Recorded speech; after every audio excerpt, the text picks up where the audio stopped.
that, I think I'll ask our panel to take it away. If you could just start by introducing yourselves, just 1 or 2 minutes, and then go for it. Thank you. Cool. Thanks, Adam. Since I'm in the room, I'll start, and then I'll let George and Tanda introduce themselves. I'm Mateo Kentiello. I'm one of the coordinators at this program. I'm currently at the Flatiron Institute in New York and at Princeton University, and I work on stars. I've been thinking about stars for about a decade now, and mostly working on massive stars, but also doing some interesting diversion into the world of low mass stars and astroseismology, getting more and more interested in multidimensional numerical modeling of stars, but strongly footed into 1D stellar evolution, as I believe 1D codes are incredible tools for understanding of stars and to making progress. And there will still be, I can make that claim now, there will still be fundamental tools for the foreseeable future, because while 3D simulation, as we'll hear, are incredible and making great advancements, the hierarchy of scales in stars require that we're still unable to run evolution of stars in 3D for time steps that are for time longer than a few days of stellar times, also at reduced resolution respect to the hydrodynamical numbers that actually are relevant in stars. With that said, before we get into more discussions about this, I want to give the chance to George and Tanda to introduce themselves. Hello, George, Tanda, good to see you guys. Good to see you, Matteo. Hey, yeah, do you mind I go first, George? Yeah, hey, I'm Tanda. I'm currently a postdoc research fellow in the University of Birmingham. I'm currently working in the Plato group. So my field is pretty much in astroseismology of solar-like oscillators, from main sequence stars to red giant stars. Red clump is currently a tricky part, so haven't been there.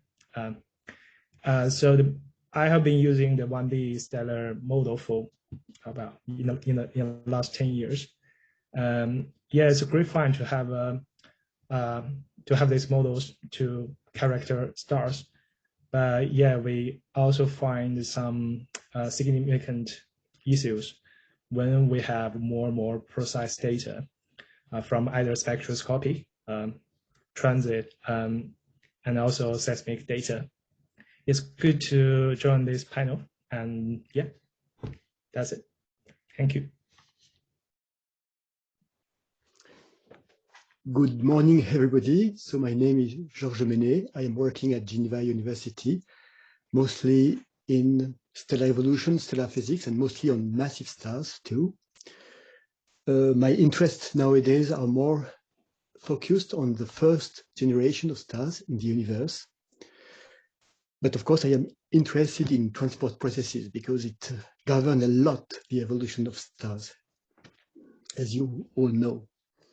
So I think that we are living in a kind of golden age of stellar physics, because if we think about a topical question in astrophysics, very few of them do not require a knowledge of stars, actually. If you are interested in planets, in galaxies, even in measuring age and distances in the universe, at the end, you need to know how stars form, evolve, and die. Thank you. Thank you, George, Tanda. We thought about maybe having a little bit of structure to this, that honestly we want to be a discussion. What we don't want to be just the three of us talking. We want you guys to kind of direct where we're going. We thought in terms of a little bit of structure to think about 3 basic themes for this panel. One where we talked about the current challenges of stellar evolution. There's been a lot of discussion so far, and we hope that there will be more in the next coming weeks about, what are really the points where we can make progress, and where currently, we still have a shortcoming or understanding in the way we, for example, deal with stellar evolution. And then, we're gonna move on and discuss where we're actually making progress. Is there any specific aspects of 1D stellar evolution where we're really close to making important progress? And in case, what are the most promising methods for tackling these new stellar challenges that we highlighted? And finally, we're gonna try to move into the last part of the discussion, which is gonna be more about the future vision for 1D stellar evolution, like, really what we're gonna say about 1D stellar evolution codes and 1D stellar evolution in 10 years from now, for example. Yeah, so maybe to get this conversation started, I'm gonna try to maybe lead the first part, and then I'll have George and Tanda maybe take ownership of the other two teams. So in terms of current challenges of stellar evolution, it's clear, as George said, that pretty much like stars are fundamental blocks of our understanding of the universe. There's no doubt that that's the case. And in particular, like there's a community out there that wants us to make better models of stars. Better models of stars, clearly are useful for understanding the sun, understanding planets around other stars, for understanding the structure and evolution of the Milky Way, and in particular, the origin of things like stellar transients. We know that in the future years, we're going to have a massive inflow of data concerning, stellar transients, and so understanding what are the stars that can produce this interesting variability in the sky. It's of prime interest.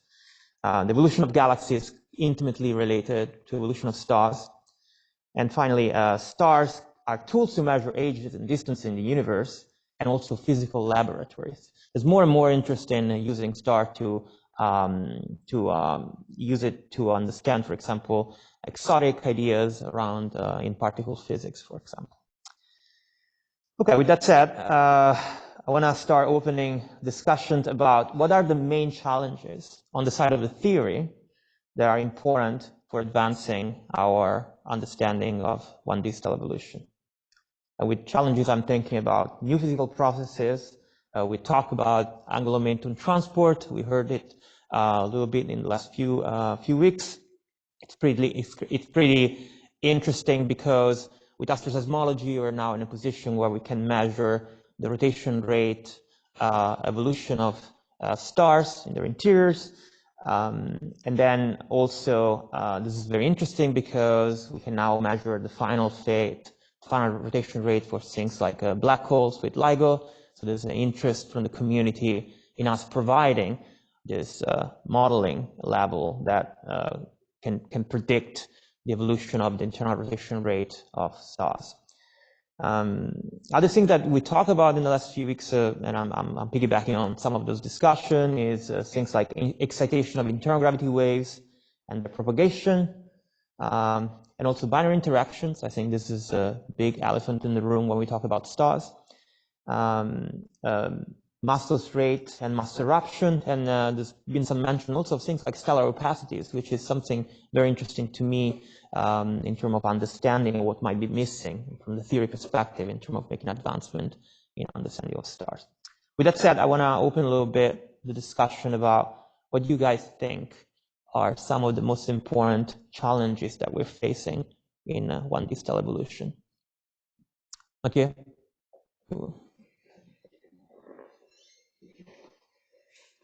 And yes, introduce yourself. Yeah. We're gonna try to, but by day 3, we hopefully will not need to say the name. We all know each other very well, so that's a big okay. goal. So I'm Mateo. I'm a postdoc at Columbia in Flatiron Institute, and I also work on mesa models of massive stars, binaries, and looking in particular at how the evolution changes the end of the life of these stars and explosions and collapse. And I think one item to add to your list is the nuclear physics uncertainties, like, for example, for stuff like the mass at the edge of the peri-instability gap, whether that gap exists, seems to be very sensitive not only to the nuclear reaction rates, but also how densely sampled the nuclear data are and how these are translated then in stellar evolution codes. Yeah, absolutely. Yeah, I agree.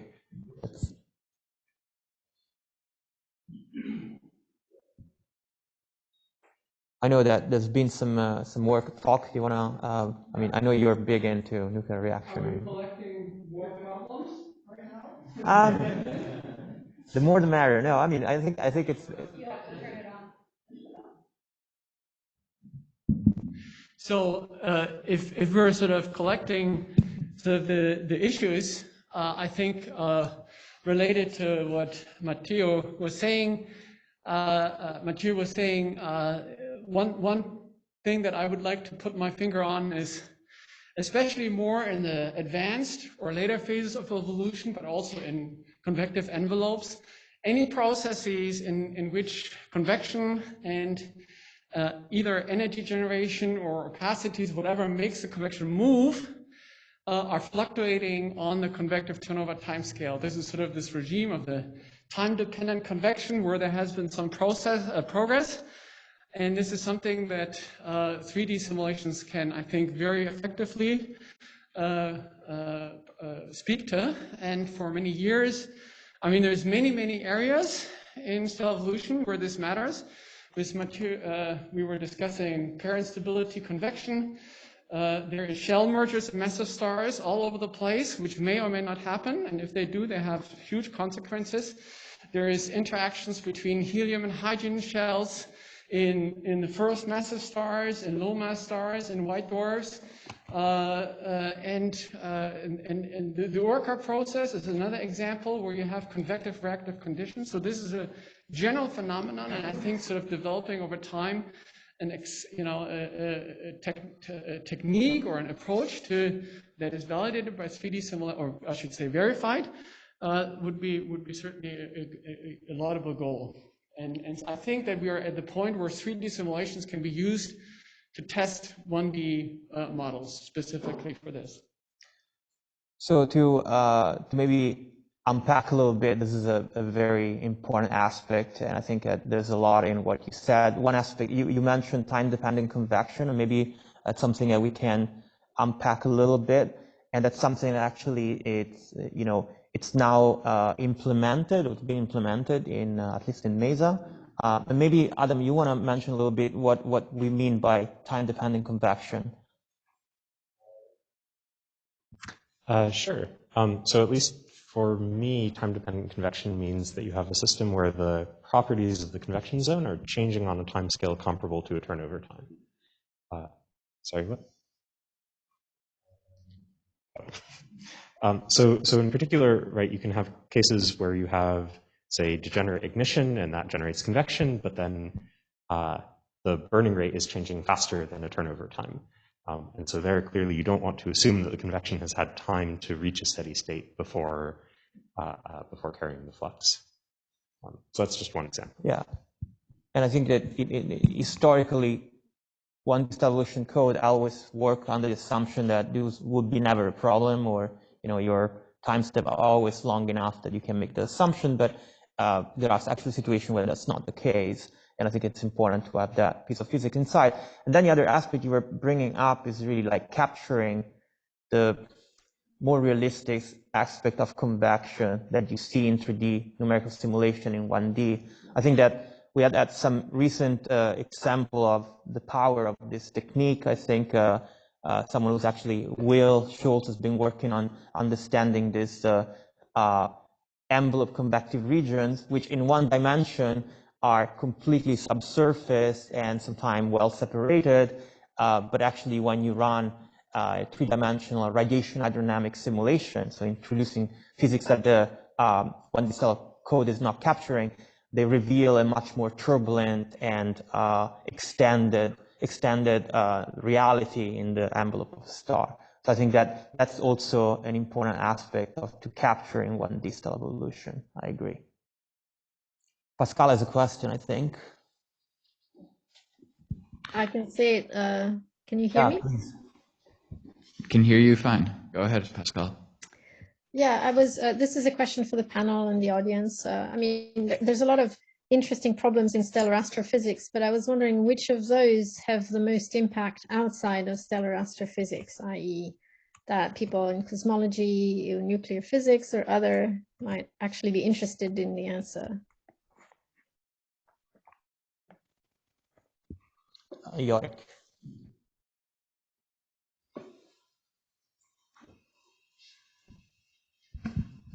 Yeah, just to Yorick think, to continue what Matteo was saying, and I think this is, well, if you have a 60 solar mass star at low metallicity, does it inflate or does it not inflate? I mean, we don't know the radius, not by a factor of 10%, but a factor of 10. So for cosmology, that's very important. Either the star inflates and there's no ionizing radiation, or the star does not inflate and it's very hot and it gives a lot of ionizing radiation. So I think this is a fundamental problem that we have no idea about. To me, that's the biggest question in stellar astrophysics. Yes. In my view, to go a little bit along the question by Pascal, I would say it depends also on which problems you are interested in. If you are doing, for instance, if you are studying exoplanets, you will be very interested in having very good radius and masses and maybe also ages for the stars around which the planets are turning around. If you're interested in measuring distances, you would like to know the systematics about Cepheids that can come from models. What if Cepheids have a different helium abundance, which is because, of course, the pulsation can be driven by the partial ionization of helium. And so it's very different on the problems. But what I am sure is that in many problems, the stars are at the center, and we need to understand better the physics in order to go ahead. Of course, myself, I am very interested in angular momentum transport, and this has some consequences, typically on how the stars will explode at the end, because if the core is rotating fast, if it has a magnetic field, it can produce a neutron star or a black hole, for instance, which is a fundamental question that stellar physics did not resolve yet. Which kind of stars produce a black hole? Which kind of stars produce a neutron star? Jim. Maybe I have a question for those who are doing 3D models, because Falk said that this kind of shell merger is to some extent validated by 3D modeling. My question is, how can we validate the outputs of this 3D modeling? If there are some experiments that can be reproduced by this 3D modeling, how we can validate the results? Yeah, why don't you respond to that, and then we have Jim following up after. Hi, George. Nice to meet you. Falk here. I don't know whether you can see me, but we can see you. Yeah, I don't want to be misunderstood. I did not mean to say that the existence of shell mergers is validated by the 3D simulations. I think that the validation of 3D mergers, the validation of shell mergers would come only from observations that would give us indication that certain physics happens in the stars. I mean, that's the general idea of validation. Do we solve the right equations?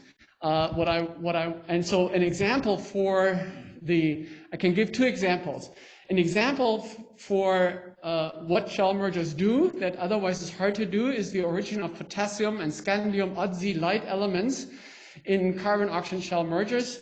The potassium is really otherwise an unsolved problem. You look at any GCE plot, it has a factor 10 too little potassium. The counterexample is a paper by Benoit Coté, came out I think last year, where we looked at silicon neon oxygen shell mergers, and we found them in some 1D models. And these shell mergers produce so much chromium and bring it so far out that you just wreck any GCE model. So you can know from the nuclear astrophysics that certain shell mergers are useful. They really uniquely do certain things that it's very hard to do otherwise, unsolved. But you can also put constraints on not every shell is going to merge. And so the nuclear astrophysics is a way how to validate concepts of shell mergers. What I was saying is that we can use 3D simulations now to verify 1D modeling of time-dependent convection. So that is sort of if we need a 1D model clearly to do cell evolution, we can now go and ask 3D simulations, is my 1D model of the time-dependent convection verified? Can I ask a follow-up question? Tanda, maybe let's have a Jim. Yeah, I'll just go fast. I just wanted to respond to Pascal. I think another field that really cares about stellar evolution is gravitational waves, right? LIGO is basically $1 billion instrument to study massive stellar evolution at this point. And they want to know what stars collapse into black holes, what's the masses, what's the spins. So that's a really big field that we can relate to as stellar theorists.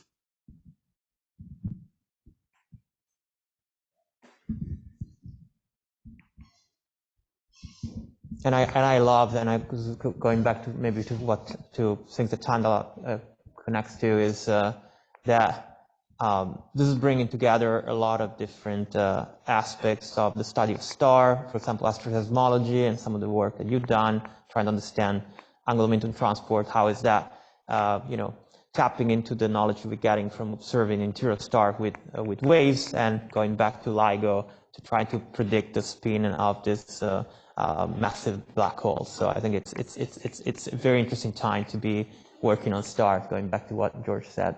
Tanda, you were about to ask a question. Yeah, the question is about 3D hydrodynamic simulation. So the thing I have been thinking is like, how should we, in practical, how should we use 3D simulation result in 1D model? So what I have heard is 3D simulation is also quite expensive. The question is like, assuming I have a very well-studied star, and I can give some initial guess of the internal structure, and also we have very good observation on the surface. How easy for a 3D simulation to run a convective simulation for the 1D modeler? And if that is cheap enough, I think we can just, okay, I can take this 3D simulation and then remodel the star and then compare that to the observation, see if 3D simulation actually helps in 1D modeling. Can anyone give me some idea about that?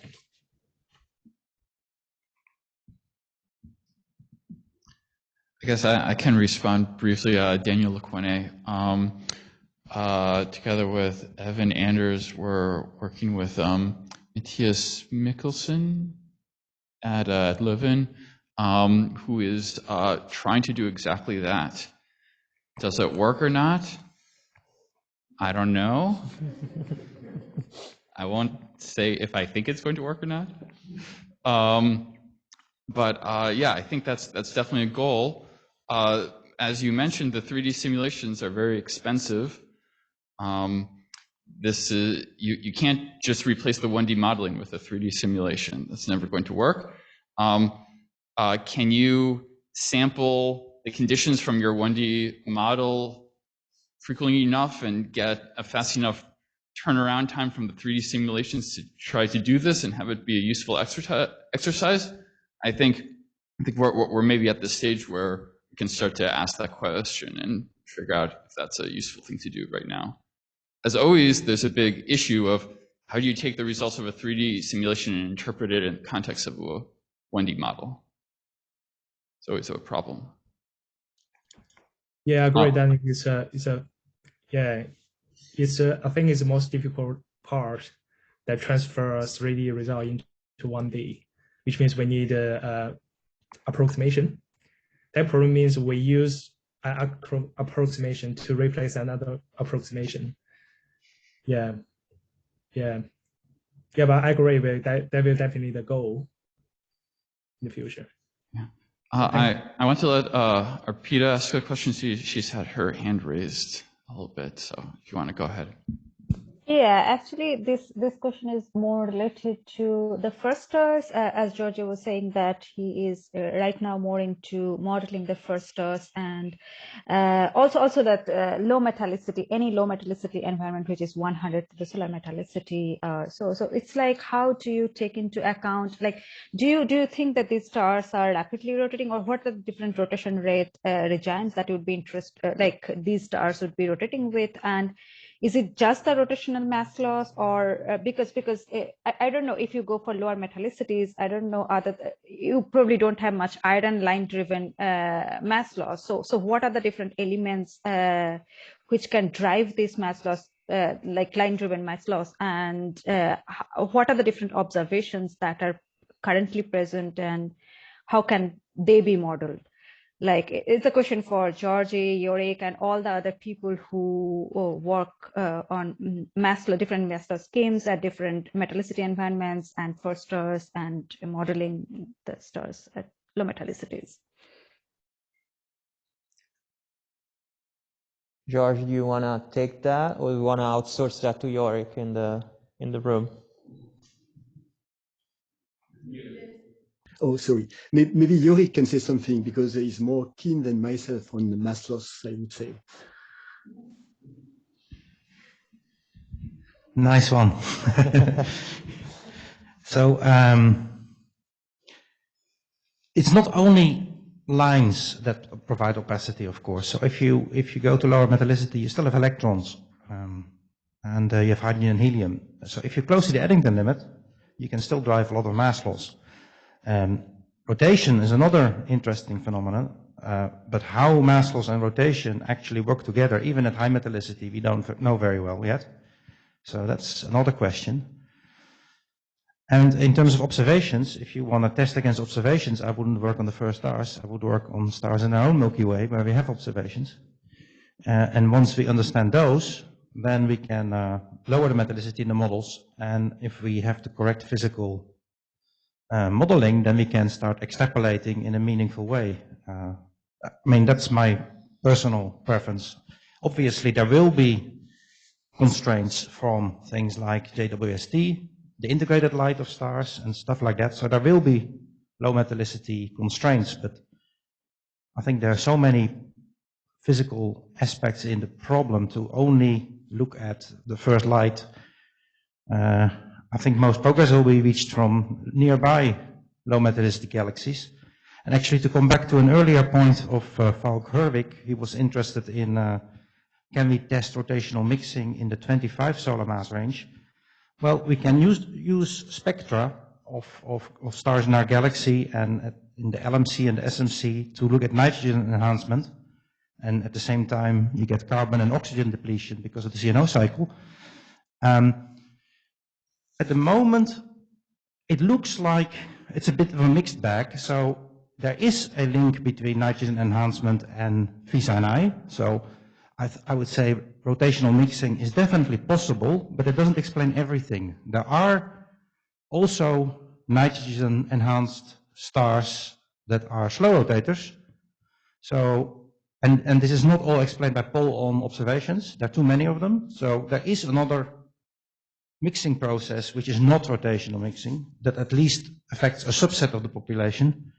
But I think we are in a good state with Ulysses and so on, with hundreds of low metallicity galaxy spectra, really high quality, that we can get much more accurate abundances of CNO and much better stellar parameters, so that we can really plot nitrogen enhancement as a function of phi sin I, but at the same time also know all the other stellar parameters, because nitrogen enhancement will not be only dependent on phi sin I. It's a multivariate process, as Andre Matteo was used to say. So if you know all the other parameters, like the masses, the luminosities, you can really do this per mass bin and get much better constraints. So I think we are, yes, we are at the point where we can do this.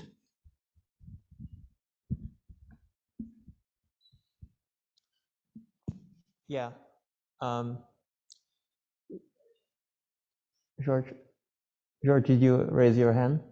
Yes, no, actually, Jorik has said what I wanted to say.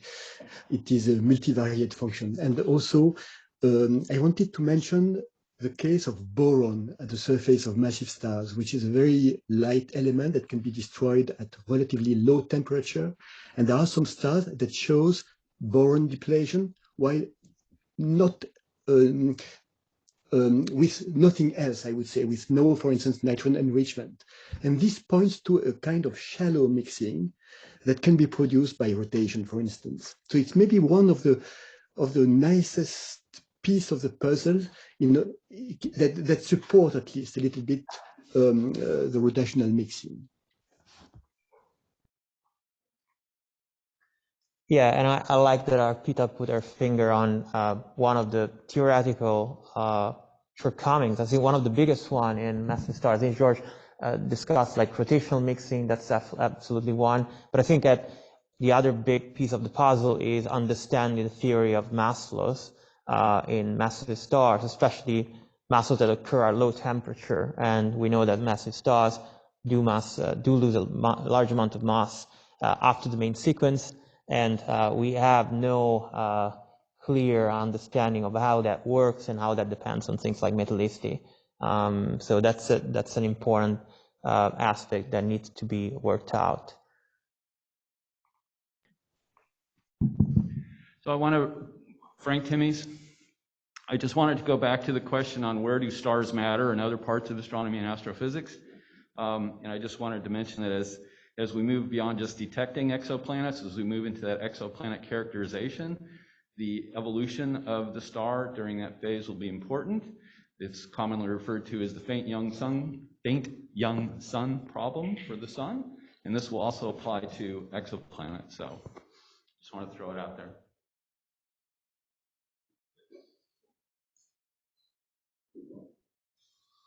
Thank you. Yeah, hi, Vicky Antochi here. I have a question which is maybe not, or a little bit controversial maybe. So usually when you read papers, you have observational data, you have, at least in astroseismology, you have your Kepler data, TESS data, or whatever. And then we try to model these observations with 1D models. And then we usually do a better or a worse job. But my question or comment is here, do we actually really expect to model these observations precisely? Simply because we know we are actually neglecting a lot of physics. We should actually not be able to fit these observations. So my question here is, how much can we trust these models that fit so well?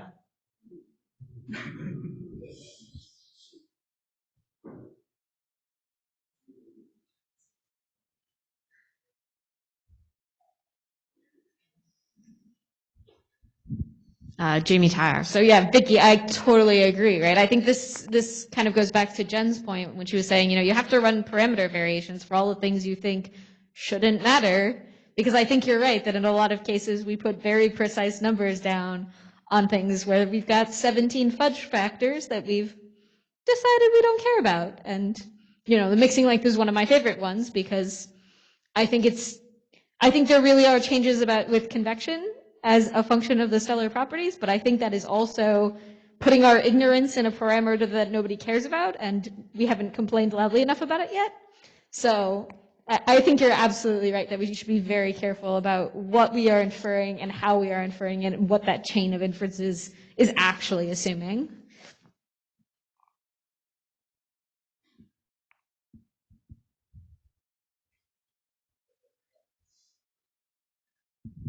Jen Van Saders, I obviously agree, since you were echoing me and I'm going to echo you. But I just wanted to also say, I think this is a fundamental change that has happened recently, right? All of the history and the way we do things and the way we fit things has been done in a regime where you could get away with the fudge factors and it was fine, right? Because the data weren't good enough. And then now the data suddenly are good enough and we can't do that.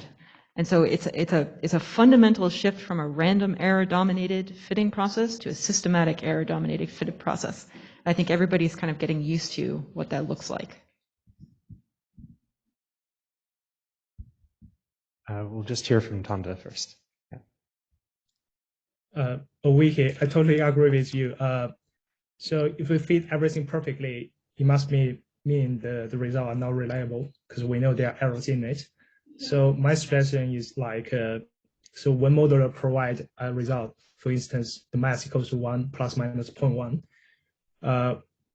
can we do as best as we can to provide some systematic errors? Like say, I think the systematic errors can be like plus minus 0.2, or there is offset by 0.1 solar mass, something like that. That might make things better. Rafael Garcia from CA. So let's say that I am completely an observer guy, but listen to you, come on, you are doing a very good job with the models. I mean, there are a lot of things that have been done. Of course, everything can be improved. Data can be improved. We can have smaller error bars, of course, but most of the fundamental physics are now under control a little bit. Of course, Jen, Jamie, there is a lot of parameters that you are hiding for us, but but yeah, I mean, we have to improve things, and of course we also have to do it from the observational point of view, as I said. But just don't forget what we are doing, and when we have a good model, as Vicky said, it's probably because we are not doing things so bad. And of course, when there is more data, as we know for the sun, with the new opacities, etc., everything just blow up. Yeah, well, now it's probably not a problem on the model, it's not a problem on the observation, it's something in between, let's say, but we have to build the things together. That's my comment. Mm-hmm. Yeah, go ahead. Sorry, question from the chat, just want to squeeze it in from Arpita. What would be the lowest metallicity stellar models that you would suggest for the galaxy formation and evolution or cosmology people to feed into their simulations in order to match or project, say, JWST observations? So kind of getting back to how we interface with other fields. I would say at least on kind of the individual, Jamie Tower. I would say at least on the individual kind of low metallicity star, right? The people who are looking for super ultra metal poor, they have a whole category down to FE on H of -7 at this point. You're talking about basically the second generation of stars at that point. You've got maybe 1 or 2 progenitors. And so I think you really got to start considering that we have stars at very, very low metallicities, and those constraints are meaningful, and we need to run the models almost all the way down to 0 metallicity, although zero metallicity is very hard. Yeah, I just want to get back to that very interesting discussion, which is pretty much getting at the core of the issues with 1D stellar evolution, which is the problem of the degeneracy of the parameter space and the solution. And so this has always been a big problem, and yeah, maybe there was not much transparency on the large set of parameters that one can play with to fit one on a cluster model or whatever. And so ultimately what's happening now, I think, is that we're in a better place because we're starting being an era where we can break this degeneracy, and the tools that we have available are new type of observation. For example, astrocosmology is starting to help breaking down this degeneracy. Like certain models of angular momentum transport, we know they are kind of ruled out, so we can stop using them. That's good, a few less things that we can tweak. We're not there completely, but we're on our way. And then obviously there is a 3D numerical modeling that can help also getting better and better understanding what prescription we should use and which one we shouldn't. So with this in mind, maybe I wanted to maybe transition into the second big theme that we which is more talking about where actually we're making progress. So far we talk about what are the things that we're not happy about, or the things that we really have no idea. And now we maybe want to talk a little bit about the things that we're starting to understand, and also what are the most promising methodology for tackling some of these challenges. Yeah, so I'm gonna give the option to Georges to maybe take it from here. Okay, thank you, Matteo. Maybe we could think about this to come back to these progresses which are made in 3D modeling, because I think this is probably a very interesting channel for getting new knowledge of some hydrodynamical processes. Actually, what makes the stellar physics relatively robust is the fact that most of the stars are at hydrostatic equilibrium. But even at hydrostatic equilibrium, as you know, convection is hydrodynamic, mass loss is hydrodynamic, and so on. So we need really to make progress on those in order to go ahead. But here, maybe a feeling that I have is that even 3D models will still need to have some alpha parameters in order to calibrate what they obtain. What I mean is that they can give an extremely precious information about the dependence of some physical process on temperature, pressure, gradient, and so on. But there will still be alpha that has to be, I would say, adjusted to some observation.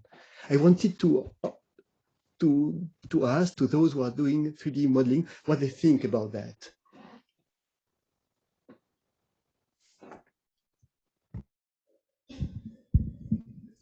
Adam just handed me the mic, yes. so I need to say something, I guess.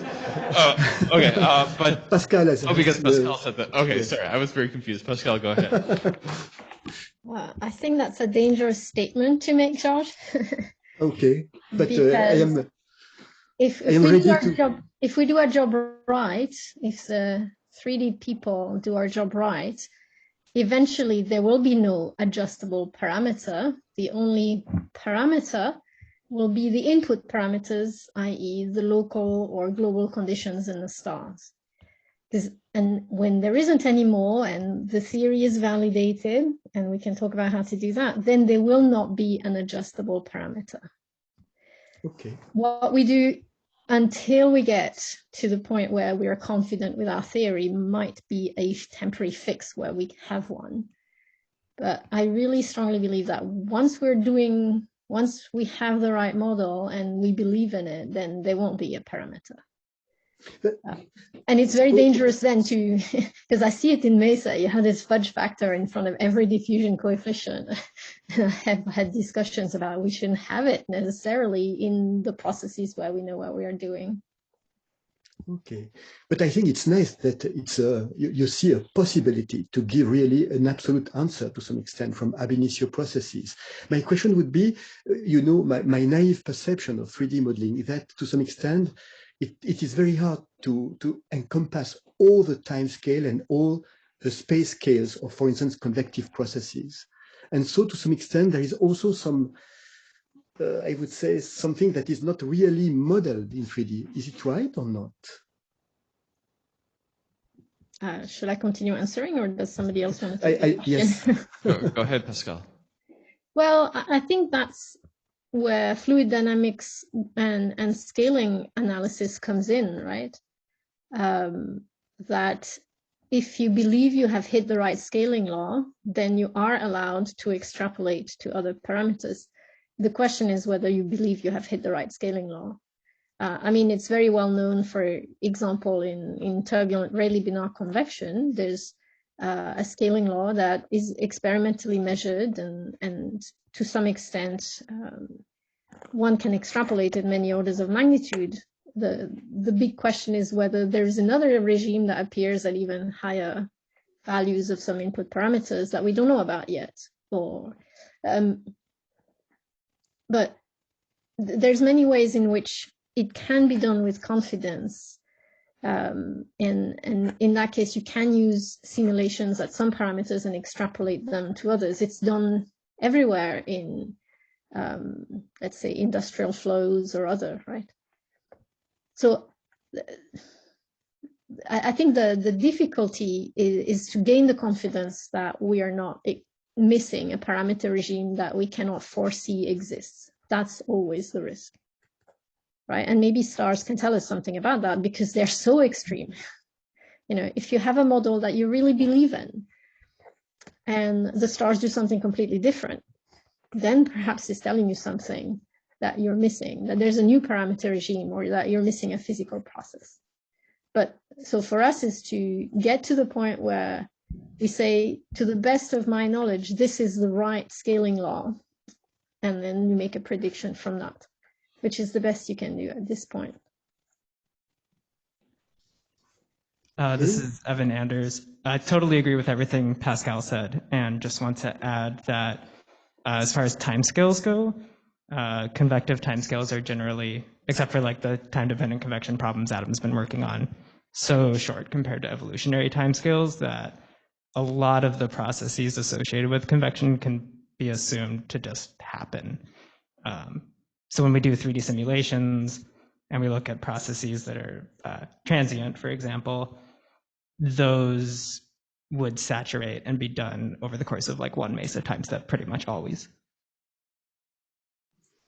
And maybe to continue in this direction, of course, 3D models are very expensive computationally, so they can only look to some short time in the life of a star, while for making stellar evolution, you need to make models for millions or tens of millions of years if we speak about massive stars. So maybe here there is a point where we need some, I would say, guidance from observation, or do you think that you will be able to predict how a parameter will change for every stages of the evolution of stars? So this is Daniel Quinn. I want to respond to that, and also a bit to the previous question that you had raised, George, that I think that from my perspective, there's certain types of physical processes that we could probe through 3D simulations, which are going to change over the lifetime of a star. But I think that it is possible to probe them in such a way and convince ourselves that we understand that process.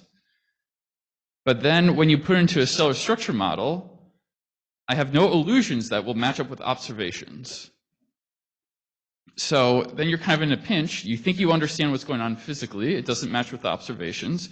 It's telling you that there's other things that are going on in the star. And one of them is, just as you mentioned, the fact that these are changing with time. Is our temporal dependence of this process being captured properly when we take our 3D results and put into a 1D model? Are there other physical ingredients? Rotation, magnetic fields. By the way, I think we haven't really talked about magnetic fields yet. I think it's kind of like the elephant in the room to a certain extent.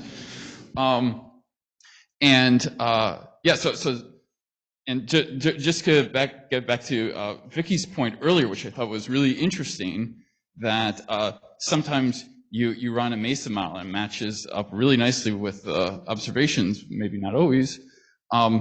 I think there's maybe like a broader question, which is like, what is the purpose of the 1D modeling if it's not to match up with a certain star? Is this really something that we only expect to work in terms of statistics, that we want to be able to match the populations of stars because we understand that the individual aspects might not match up exactly right? I'm not sure if I answered any questions, but I hope to have more discussion about this.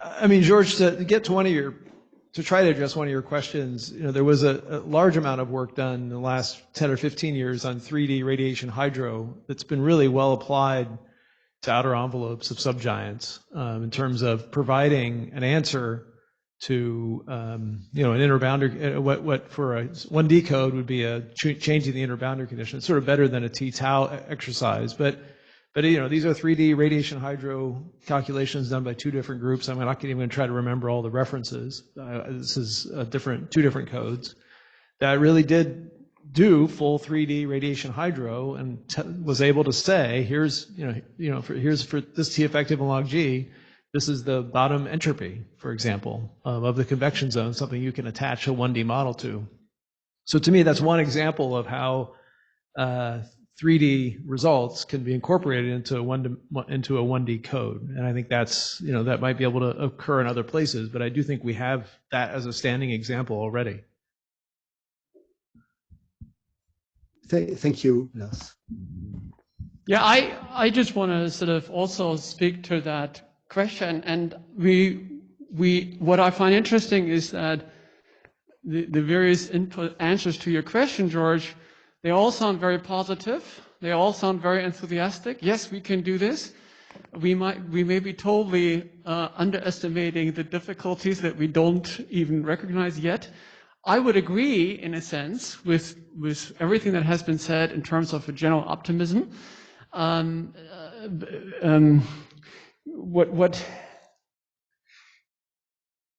I lost my train of thought. You're optimist.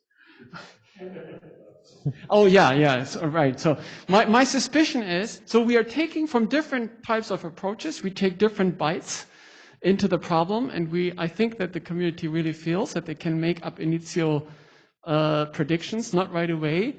My feeling, though, is that we are optimistic really for very different reasons, and just this shared optimism should not cover up that really there are, there's a lot of discussions going on among 3D people and also quite a bit of disagreement. But I think that I would agree in general that we are at a point where we will be able to, without alphas, make statements. We will not do the 3D star and just evolve it for the main sequence and have all the physics in there. That's not going to happen. But I think that there is really a lot of very, very interesting physics. We all have to learn new types of stellar physics. We have to learn stellar physics in new ways, put it together in different bits and pieces. And I think that's really exciting. The challenge is going to be to combine the different approaches and come up with statements that are meaningful and valuable. And with regard to the thermal timescale process, I think that there are smart ways. I can envision smart ways to couple 1D and 3D approaches where you couple different operators in like networks, radiation, and conservation laws in one 3D simulation. You also have different approaches of coupling constraints from different types of dimensionality. And so I think that is a very, very promising path forward, and I hope that a lot of people in the future, young people, will sort of engage into this approach. Maybe to just tackle another question, another type of I would say of promising method to tackle to improve the models. I would like to mention the fact that we are living in an era of very large surveys with Gaia, large spectroscopic surveys, but also asteroseismic data are obtained for a very large number of stars. And of course, the question is how to extract best from all this data in order to constrain stellar models. And my view at the moment is that probably a good way would be to look at clusters in a more, I would say, detailed way than we have done before. Thanks to Gaia, we can know which stars belong to a cluster and which stars do not, thanks to the proper movement. And so maybe here there is a way of really make constraints which are very, I would say, detailed about stellar models. I wanted to know what the audience think about that, and also how to extract data from these very large surveys.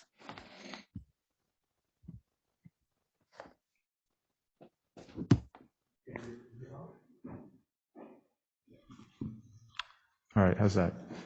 This is Adrian Fraser. I've got a question that unfortunately doesn't respond to that last one, I'm sorry. This is going back to, I appreciate that Daniel brought up magnetic fields, and I'm thinking about what Pascal said about if theorists do everything right, then there won't be free parameters.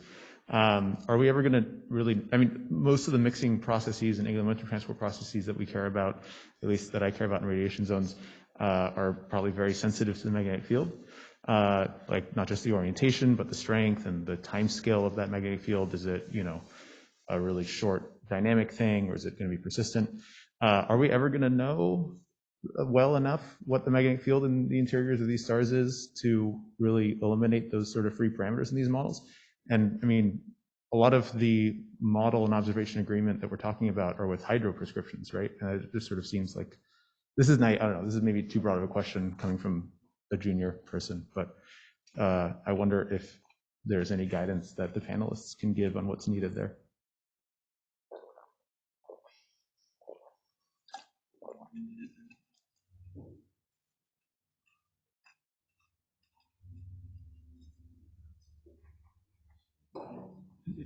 This is Matteo. Sorry, I don't have an answer for you. But for George, I would say it was when we tried to extract understanding from large surveys, we have to keep in mind also that there is lots of like binaries and weird things, corner cases that we have to take care of if we want to really exploit these data sets. And for example, one thing, thinking about massive stars, now their gravitational wave detections, we also have to keep in mind that any gravitational wave source is an extremely rare outcome of massive binary evolution. So this can bias our understanding if we don't keep that in mind. By the way, binaries, eclipsing binaries can be extremely interesting for stellar evolution because we can know the masses of the two components, and of course they are sufficiently far away for not having mass transfer. So it can give us very strong constraints on single star evolution too. So these are really treasures, in my view, of among the stars in order to constrain stellar models. So in terms of large surveys, I think large surveys are great, especially in systems like clusters where you have lots of information and lots of complementary constraints. And the ability to do things everything's in the same system, I think is a lot of value, because when we talk about these systematic error-dominated regimes, like Jen said, if everything is on the same temperature scale, or everything is on the same luminosity scale, or everything you know the distance the same way, I think that really helps you kind of tighten down on which things are actually, like which parameters are actually mattering and where and how. And sometimes you might say, oh, well, if the temperature scale is off, then my mixing length will be off by some number. But if you're shifting all the stars relative to each other, that means you can still look at the physics differentially in a way that I think is really interesting. Towards Adrian's question, I think knowing details of magnetic fields in stellar interiors is almost impossible, especially at the sorts of levels that it matters for your sorts of conduction simulations. And I think we, at least on the observation in 1D side, will always throw a fudge factor in. And so I'm sorry that ruins your perfect 3D simulations, but that's a thing that I don't see the observation in 1D side stop doing in the next decade. So.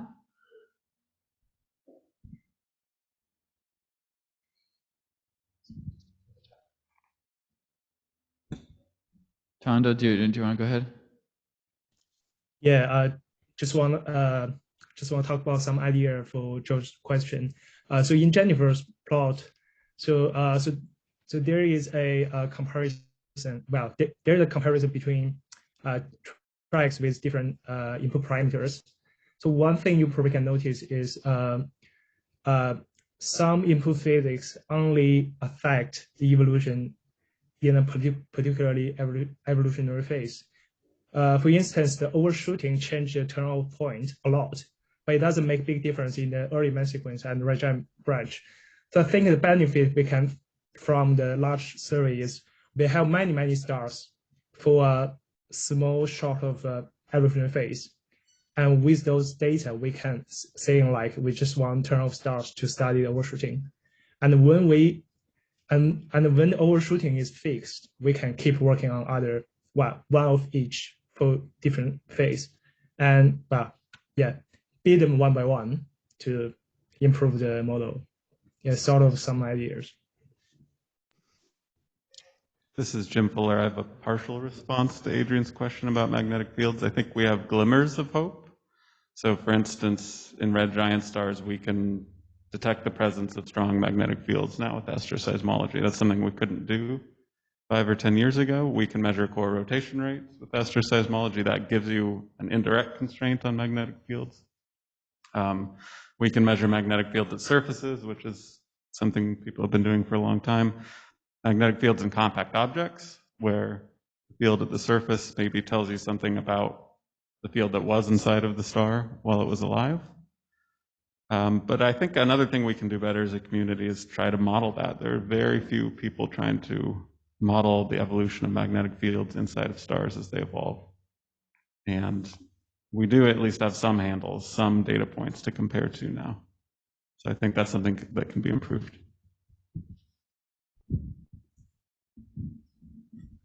Okay. Sorry, we have I just want to ask this question from the chat from Trevor, ask a question to the panelists and other theorists in the room. And I would also say that this is really also a question for the people in the other program who aren't listening to us, but could have been. What role, if any, do machine learning methods have in moving from 3D simulations to 1D evolution models? There's some interesting cosmological simulations trying to learn galaxy evolution in this way. And I'm curious if anyone had thought about this. In my view, this is a perfect transition to go to the third topic of this panel discussion, because it's one of the points that Tanda wanted to put forward. So maybe I give you the floor, Tanda. Yeah, thanks, George. Yeah, so in the third part, we have a topic is future vision of 1D stellar evolution. So I have some subtopics, and the machine learning is one of them. Maybe we just start with that. So just give a bit context. So machine learning is sort of the things that we let machine to learn whatever it is in the data. And the machine learning tool can be extremely flexible that fit underlying function in any form, which a human being may not be fully understand.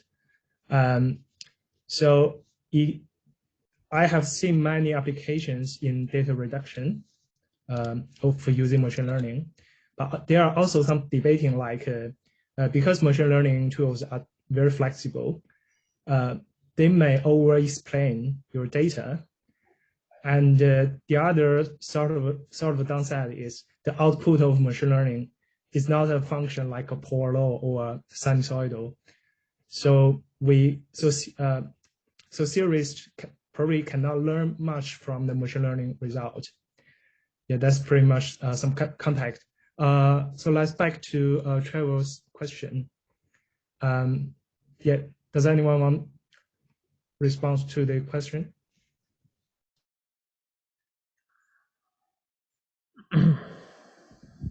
I want to echo your point there, Tanda, where you have to be really careful with machine learning to figure out what you are learning, what the machine is learning, and what physics you are interpreting from the things that it spits out. Because you're right, it can be very flexible, and sometimes that's great because it gives you 100,000 answers in 30 seconds, but you have to make sure that you understand what those answers it is actually giving you are before you try and, use them in the context of physics, I think. Yeah, so maybe one thing I can add is talking about 3D to 1D, for example, in the context of machine learning, there's things you can do in terms of finding closure relation for turbulence, and people have looked into these kind of things, and I think there is progress being made. It's something that people are looking at CCA, for example. And so I definitely think that that's a field that is ripe for exploration. And so I think that's indeed an aspect of our future vision for how to implement some of this processing in 1D. Jen Van Saters, I think there's actually some really beautiful work being done right now on using machine learning techniques as a way of doing rapid interpolation in big model grids. And there you're a little bit safer because the thing the machine learning learns is the relationship between parameters in the grid. You know what those parameters are because you ran the grid. You can check it. You know exactly what it's doing, right? It's actually one of the better uses of like a neural network is this kind of interpolator. And what it allows you to do is take advantage of these giant data sets really quickly because you can run through a ton of parameter variations super fast. It's remarkable how much faster it is than standard interpolation methods. And so I think in that sense, it could be a really powerful tool. It just frees you from overheads by being there. And it's very portable, right? It's very easy to give somebody that matrix that does the interpolation without having to give them a full model grid. This is work by people at University of Birmingham, Guy Davies and graduate student Alex Little this is the thing I'm thinking about.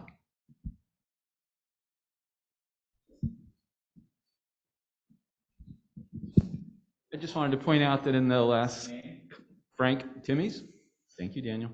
I just wanted to point in the last couple of months, there's been a number of submissions and posting on archives of people attempting to use machine learning in the core collapse supernovae explosion arena. Particularly, they're using it for their closure relationships, trying to get it.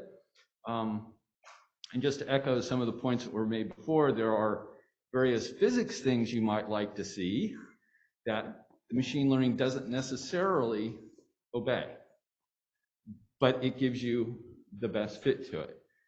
So anyway, I just want to throw that information out there that our people are trying to do machine learning stuff within 3D simulations.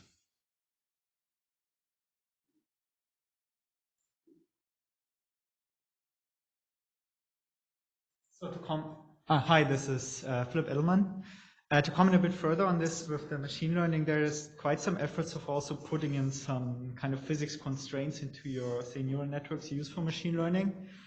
And I think that's quite a valuable approach because you can, for example, just exclude certain like unphysical results, which we know just basically must be wrong.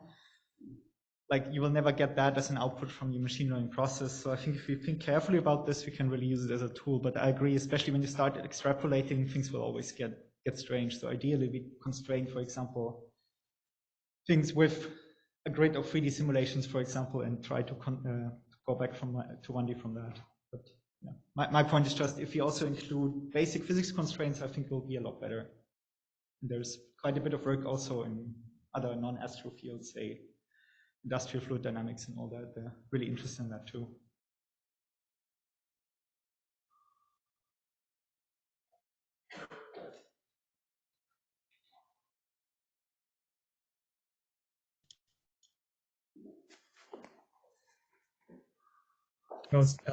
Thanks for the comments on this subtopic.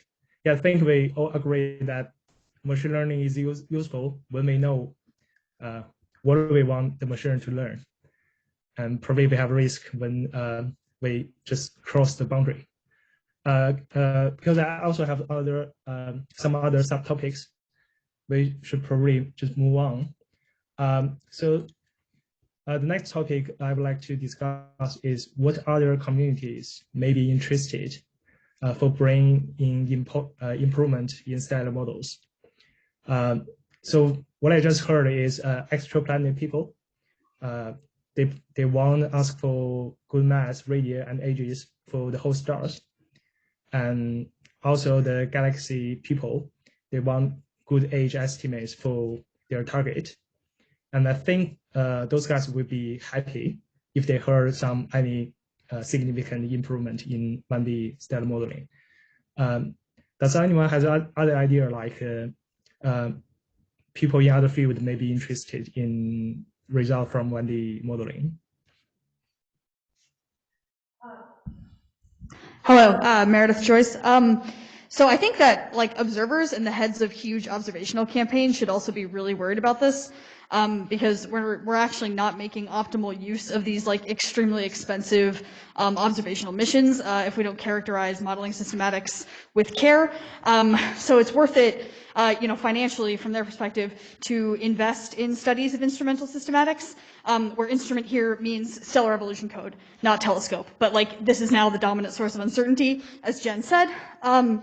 And now that we're kind of in this era where the limiting factor in precision parameter determinations, those are things like the mixing length, which is also my pet project, for the vast majority of stars.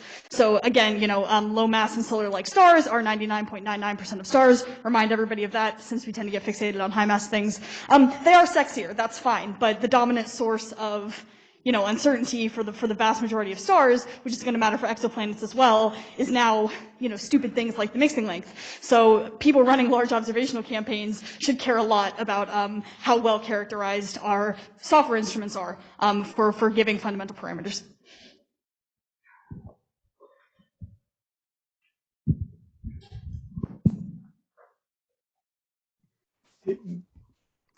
Maybe if I have maybe a question, because I have heard that there is also a team on the climate, working on the climate at the same time at Kavli Institute. And my question is whether there would be some benefits for both community to speak more to each other, because climate is looking at the atmosphere evolution with many hydrodynamical processes and on the long term. And finally, there are some equations which are the same in both in stars and in the atmosphere. So maybe there is here some synergies or at least some discussion to have with these people who may have resolved some problems in another way than us and vice versa. Yeah, thanks for making that point, Georges, Daniel Quenet. Actually, last week we did have a talk by Annalisa Bracco, who was talking about some work that she's been a part of on observations of Jupiter, and maybe that's even, in some sense, a little bit closer to the stellar observations in the sense that they have much more limited data than we have about the Earth's climate. I don't think that was recorded, but we are making efforts to kind of make connections with the other program.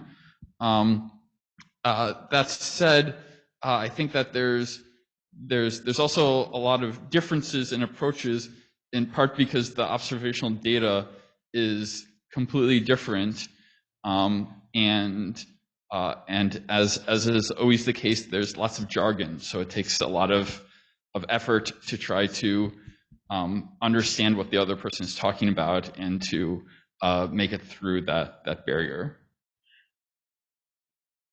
And any other thoughts on that?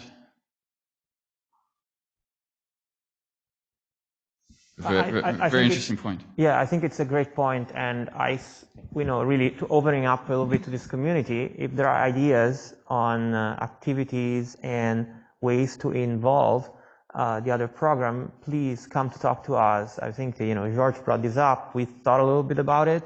We tried doing something, but I think we can do definitely better. And I agree 100%. This is an important overlap, an important way about making progress.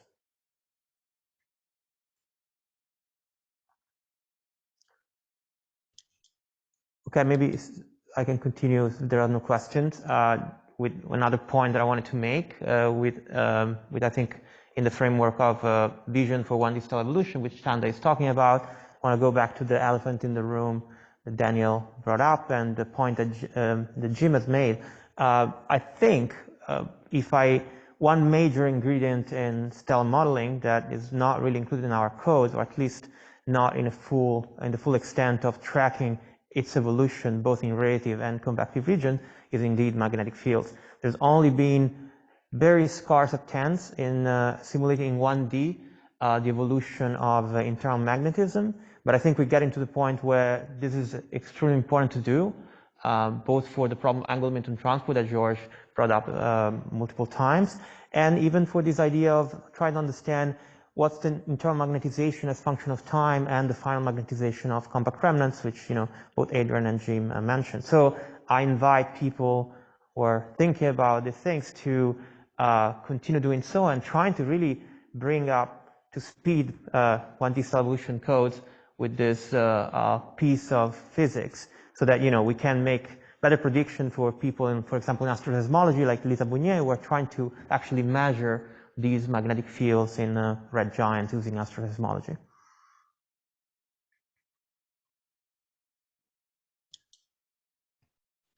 Matteo, yeah, I like what you just said.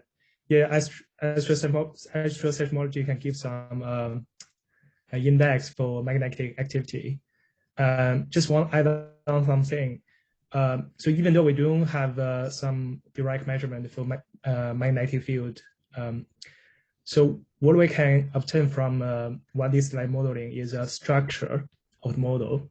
Well, instead of just giving them mass radius, they can offer some structure model that telling us let's say the convection zone, the base of a convection zone. That information could be useful when we use some sort of a dynamo model as a prediction for the to give some prediction about the magnetic field activity that might be useful for some extraplanar people. Yeah, but just follow up this. Does anyone has any idea like using the internal information from the model? Let's say if we estimate the core temperature, that someone working on nuclear reaction would be interested in that. Yep, similar thing, something like that.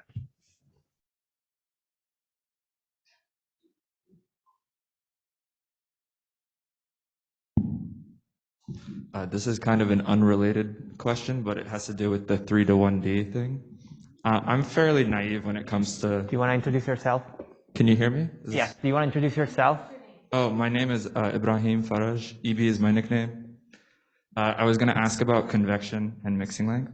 I'm fairly naive when it comes to the complexity of convection. I'm sure we have a lot of people who know more about it than me. But I know about mixing length theory, and I was curious about the future of mixing length theory in 1D codes. Is it something, and I'm wondering, is it something that's going to be like completely rewritten into something else, or is this something where maybe in the end we'll end up getting mixing lengths from 3D codes and then sampling them on a grid like we do opacities and equation of state?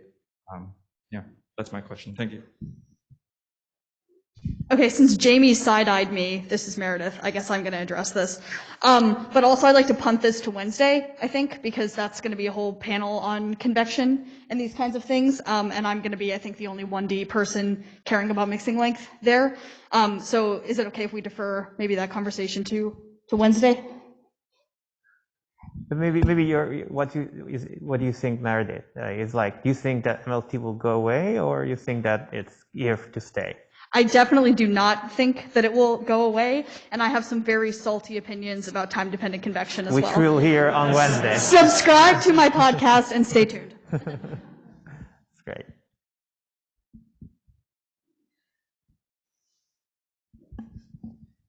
Yeah, this is Matteo again. To go back to Tanda's question, I think constraints on the core could come, for example, if we could find stars stripped in binary where the core is revealed. And of course, you pay a price that there has been a binary interaction that you need to understand. And those are hard to find, but I know that there are efforts ongoing, and I'm sure Ilva Götter could say much more than this than me.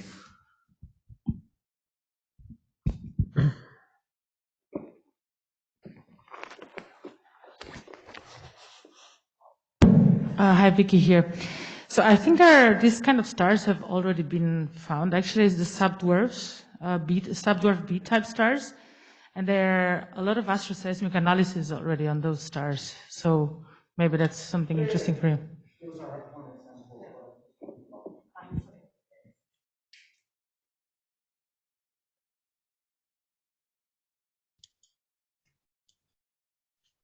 Okay, if there's no other comments on this topic, I think we just move to the next topic.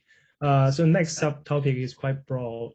So what is the sort of a breakthroughs do we expect in the next decade? Yeah, this could be anything. Yeah, does anyone want to give some ideas?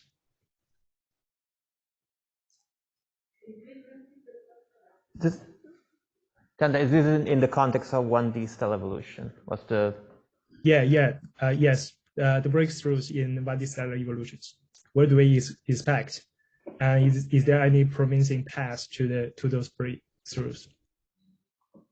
So Jamie Tyre. So I think at least on kind of the solar-ish mass regime, in the next decade, we're going to know where the stars are. Like in an HR diagram, we're going to be able to calibrate the physics to get the right answer. That doesn't mean we have the right physics, but I think we're going to be able to make models that get the right answer to the level of precision that the exoplanet people care about or the galactic archaeology people care about for at least main sequence, probably red giant and clump. And so I think those are just going to exist. So that's what I'm excited about. I think another place where we're going to see improvement, Meredith Joyce again, in 5 to 10 year timescales is basically our ability to use non-solar calibrators for the things that we have been using the sun for a really long time, to inform better choices for all free parameters sort of across the HR diagram, because the number of those candidates is only going to increase as observational precision increases. And so I think like by the end of Gaia and TESS, we're going to have, tens or hundreds of stars that have well enough constrained observational parameters to actually, build scaling relations and things like that within a 1D context.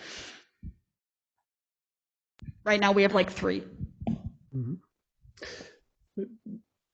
Maybe in this respect, I would like to just add a point is that, of course, most of the massive stars are rotating fast, and it's more difficult to apply the astroseismological techniques to infer what is the rotation rate in these fast rotating stars, because it's difficult to, I guess, associate some modes to some pulsation modes. But I was wondering whether it will be possible to overcome this challenge, to once have some astroseismic internal rotation determination in fast rotating stars.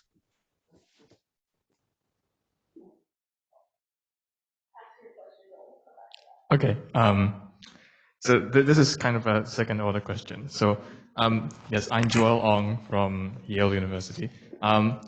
To go back to Tanda's earlier discussion, another thing we might expect to see, I believe, I'm not a solar person by any measure, but I'm given to understand that there are ongoing neutrino detection experiments like Barexino, and the aim of these experiments is to measure the solar CNO reaction rate and indirectly constrain the metal abundance of the star, or the sun in particular, in that fashion.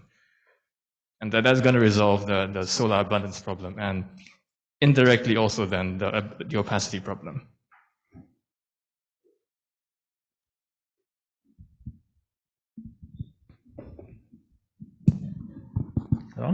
I want to come to your question, George. It's Dominic here. So for the astroseismology of the massive stars, we can do it.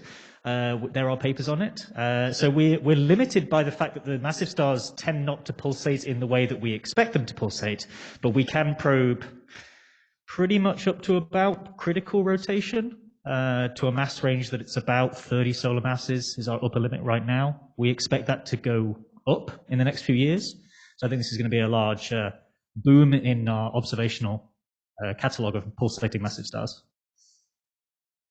But we do have a seismology session as well tomorrow, so maybe I'll leave it at that.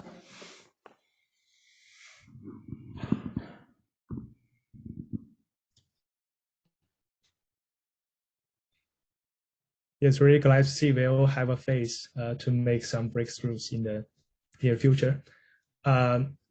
Because we are close to the end of the session, I'll probably just pop up the last subtopic.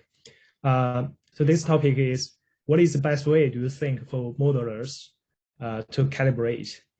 For instance, in the TESS community, there is a way that you can propose a project saying like, I'm going to model this star, and then you can ask people to join, or just people in the community could join anyway.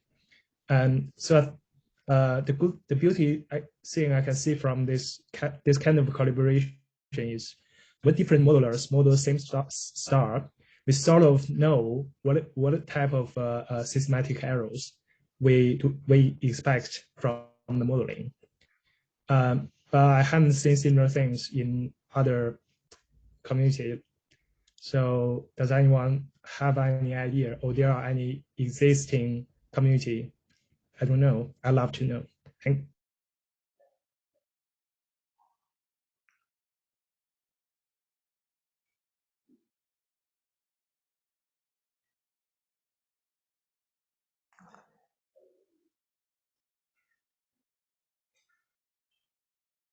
I think calibration is extremely important. And one of my, Jamie. So one of my dreams is that we will end up, like Meredith said, with like 100 calibrators. The stars that we've actually gone out and done interferometry and high resolution spectroscopy and Gaia and astroseismology and all of these things where we have across the HR diagram some stars where we know the answer. However we get that answer. And then when you use models, you calibrate them to the stars in the region that you care about, where you know the answer, and then you extrapolate from there so that you can like trace your error budget through from what you have calibrated on to what you are doing today in this paper. That is my dream.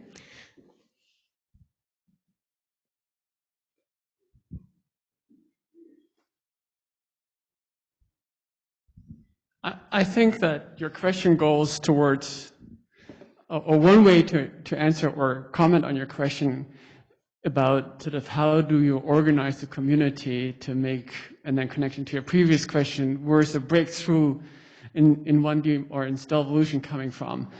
I think that the two questions are related. And often when we do a new model or we have a particular observation, we think about it, and if we're an observer, we find some models that work with our observations, and if we're a modeler, we find some observations that work with our models. And then it's really time to write up the paper and send it in, because we have to write this other proposal. But I find myself often asking, well, okay, so I have the right answer in the sense that observations and models are, the dots and the lines agree, but do I have the answer for the right reason?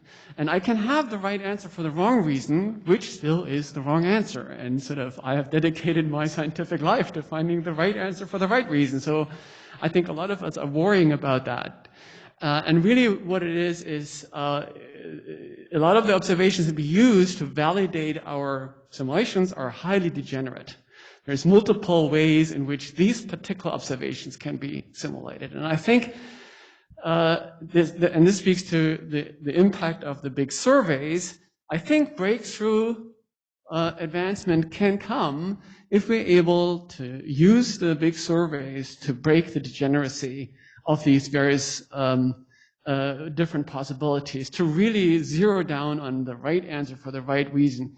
And that means that we have to really take sort of discrepancies very seriously, and we have to sort of collaborate better to project all these different constraints from astroseismology, from nuclear astrophysics to these fundamental processes. So I think that in a sense you're asking, I think, the right question. I don't have a good answer, but it really, I think, depends on being able to break degeneracy by using these new observational tools.